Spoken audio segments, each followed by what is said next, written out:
नमस्कार दोस्तों, जैसा कि अभी आपने पिछली वीडियो में देखा, हम कृत्य केदार बाबा तुंगनाथ के दर्शन कर कर लौट रहे हैं। और तुंगनाथ बाबा के दर्शन करने के बाद अब हम जाएंगे सीधे यहाँ से श्री केदारनाथ धाम। और आज हमें ज़्यादा लंबी दूरी तय करनी है नहीं, क्योंकि हमें आज रात को सोनप्रयाग में ही स्टे करना है और सुबह ट्रैकिंग करनी है बाबा केदारनाथ के लिए।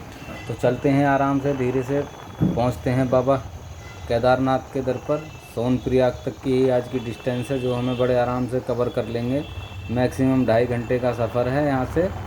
और शाम तक आराम से पहुंचकर रूम लेकर स्टे करने के बाद सुबह जल्दी से हम ट्रैकिंग स्टार्ट कर देनी है, जिससे हम शाम तक बड़े आराम से केदारनाथ धाम पर पहुंच जाएं। क्योंकि पिछली बार हमने दिन के 2 बजे से ट्रैकिंग स्टार्ट की थी और शाम तक हम केदारनाथ धाम मंदिर तक नहीं पहुंच पाए थे, जिस वजह से हमें शाम की आरती के दर्शन नहीं हुए थे।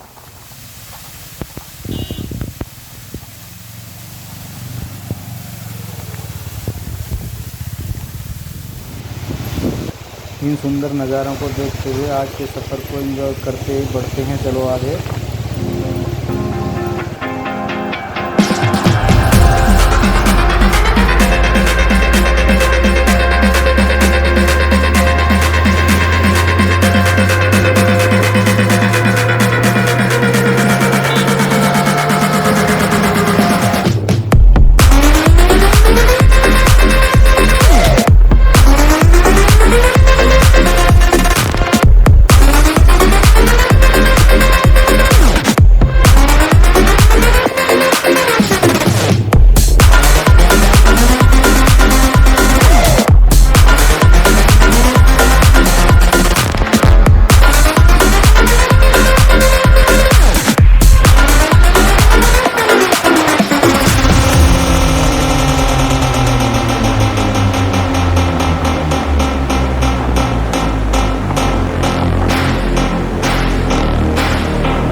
दोस्तों, जैसा मैं आपको बता रहा था कि सुबह हमें जल्दी उठकर ट्रैकिंग करनी है, तो हमने सेम वैसे ही किया।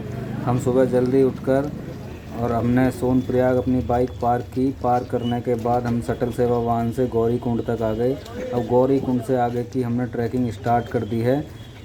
ट्रैकिंग स्टार्ट करे हुए अभी हमें कुछ ही समय हुआ है और थोड़ी ही दूरी तय की है। रास्ता एकदम चढ़ाई वाला है, खड़ा रास्ता, खड़ी चढ़ाई। अब धीरे धीरे चलते हैं आगे की तरफ। रास्ते के दृश्य काफ़ी अच्छे हैं, जो आप वीडियो के जरिए देख सकते हैं।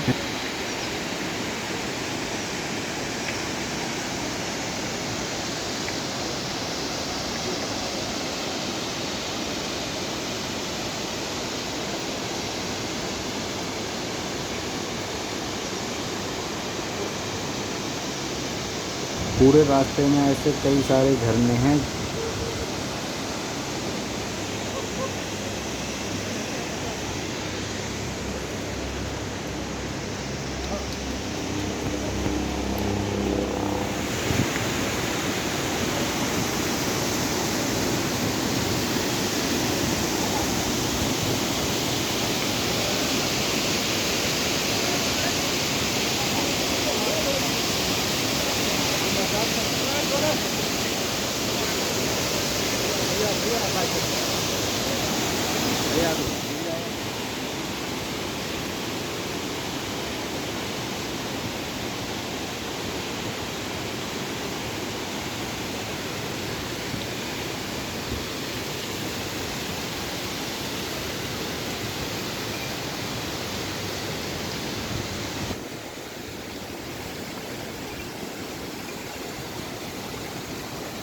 ऐसे ही सुंदर झरनों का आनंद लेते हुए रास्ते को हम धीरे धीरे बढ़ रहे हैं आगे की तरफ। रास्ता भक्तों से खचाखच भरा हुआ है क्योंकि आजकल यात्रा काफ़ी जोरों से चल रही है।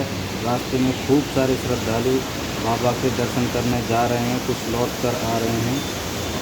अब की बार बाबा केदार के दर्शन करने के लिए काफ़ी संख्या में श्रद्धालु केदार धाम पहुँच रहे हैं।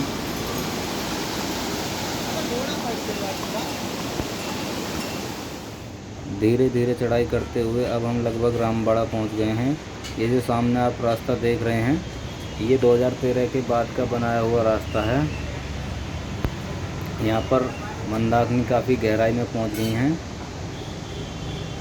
अब चलते हैं धीरे धीरे आगे की तरफ, क्योंकि हमें आगे वाले पुल से दाहिनी तरफ जाना है मंदाकिनी के।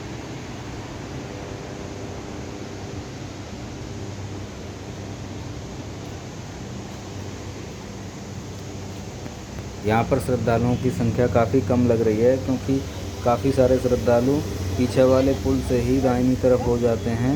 लेकिन हम आगे वाले पुल से दाहिनी तरफ जाएंगे, क्योंकि वहाँ से जो क्रॉस करने पर मंदाकिनी का जो नज़ारा है वो काफ़ी अच्छा लगता है, जिसे देखने के बाद एक अलग ही एहसास होता है।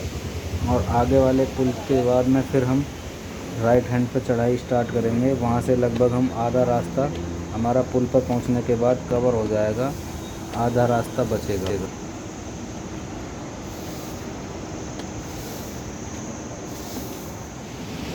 अब हम पुल पर पहुंच चुके हैं। यहाँ का नज़ारा कितना शानदार है, आप देख सकते हैं। दोनों साइड से एकदम शानदार नज़ारे दिख रहे हैं। नदी की धारा इतनी तेज़ बह रही है, काफ़ी तेज़, आप देख सकते हैं वीडियो में।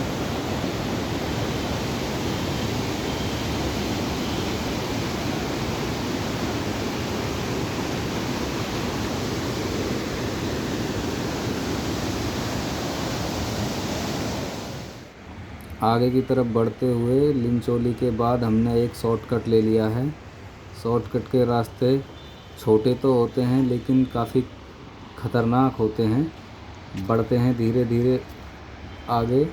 इस रास्ते पर छोटे छोटे फूल काफ़ी सारे हैं, जो कि मेन ट्रैक पर नहीं हैं। देखिए रास्ता काफ़ी सुंदर है, लेकिन झाड़ियाँ भी काफ़ी ज़्यादा हैं।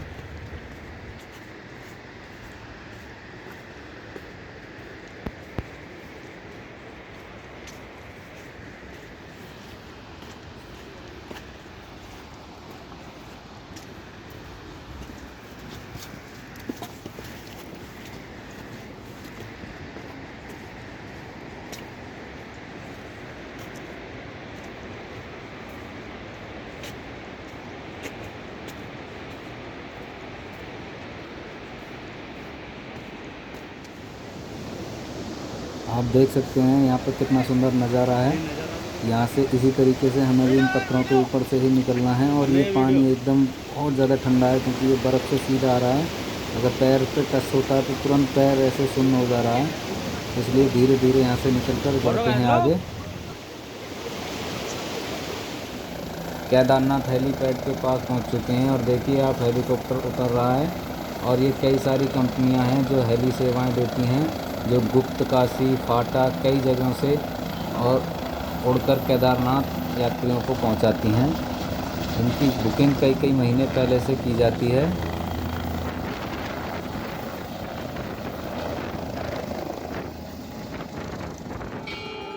शाम 4 बजे हम बाबा केदार के धाम पहुंच गए थे, जिसके बाद हमने रूम ढूंढना शुरू किया। रूम हमें काफ़ी ज़्यादा मेहनत के बाद मिला, क्योंकि रूम के रेट अब की बार काफ़ी ज़्यादा महंगे थे। क्योंकि पहले हमने जो रूम लिया था वो 500 रुपये में लिया था, और अब की बार उसी रूम की प्राइस लगभग 4000 रुपये थी, और हमें 4000 रुपये में ही रूम मिला। फ़िलहाल हम अपना सामान सारा रूम में रखकर बाबा की आरती के दर्शन करने आए हैं। अब आप भी आरती के दर्शन कीजिए। अभी केदार बाबा की शाम की आरती हो रही है, और मंदिर प्रांगण में आप श्रद्धालुओं की संख्या देख सकते हैं, काफ़ी ज़्यादा है।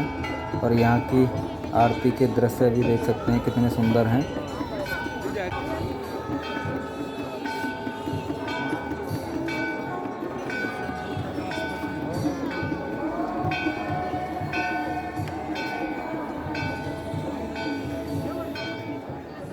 शाम आरती के बाद दर्शन तो हमने रात ही कर लिए थे बाबा केदारनाथ के, लेकिन शाम जो दर्शन हुए थे वो अंदर गर्भगृह से दर्शन नहीं हुए थे, बाहर से ही हुए थे। इसलिए हम सुबह उठकर जल्दी लाइन में लगे और मात्र आधे घंटे में ही हमें लाइन में लगने के बाद बाबा के दर्शन हो गए। और दर्शन हमें अंदर गर्भगृह से हो गए। गर्भगृह में दर्शन करने के बाद हम मंदिर के बाहर आ गए और बाहर की साइड में आने के बाद पीछे भीमशिला और आदि शंकराचार्य जी की मूर्ति के भी दर्शन किए, जो आप फोटो के जरिए देख सकते हैं।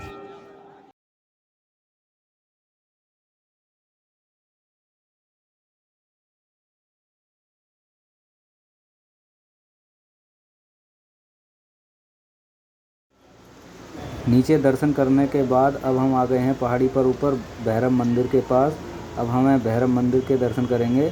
भैरव मंदिर के लिए जो रास्ता है मंदिर के पास से ही नदी को पार करने के बाद पुल से आता है और थोड़ी सी ही चढ़ाई है, ज़्यादा चढ़ाई नहीं है।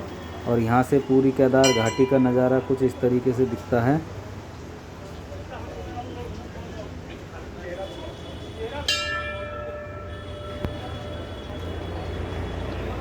इधर की साइड में ये हेलीपैड है और उधर पूरी केदार घाटी।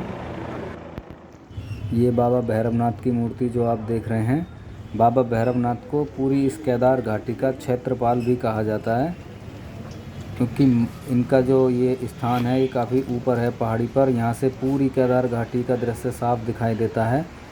ये ऊंचे पहाड़ और पूरी केदार घाटी यहाँ से साफ दिखाई देती है। यहाँ से देखने के बाद केदार घाटी का दृश्य कुछ अलग ही दिखाई देता है। नीचे भक्तों की लाइन लगी है।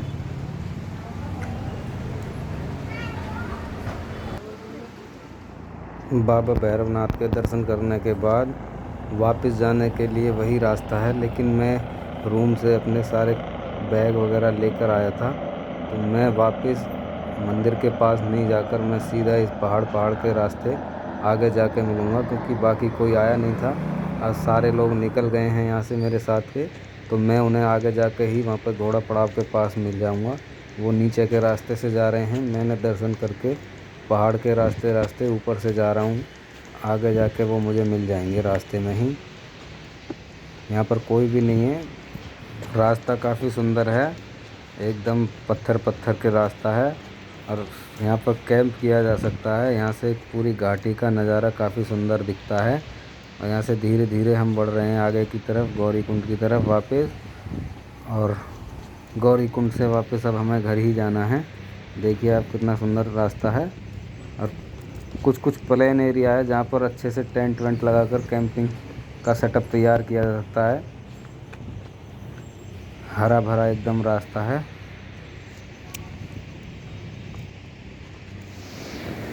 दोस्तों हम वापस आ गए हैं अब रामबाड़ा। ट्रैकिंग में चढ़ना जितना कठिन है, उतरना उतना ज़्यादा कठिन नहीं है। चढ़ने में जो समय लगता है, उतरने में लगभग आधा ही समय लगता है उसके। और ये मंदाकिनी नदी का कुछ शानदार सा व्यू। तो यहाँ से मंदाकिनी नदी का कुछ अच्छा सा नज़ारा दिखाई देता है। यहाँ पर कितनी तेज़ वेग के साथ मंदाकिनी बह रही है, आप देख सकते हैं कितना सुंदर और स्वच्छ जल है। और पूरी घाटी का नज़ारा कुछ इस तरीके से दिखाई देता है। काफ़ी अच्छा नज़ारा है यहाँ से मंदाकिनी नदी का।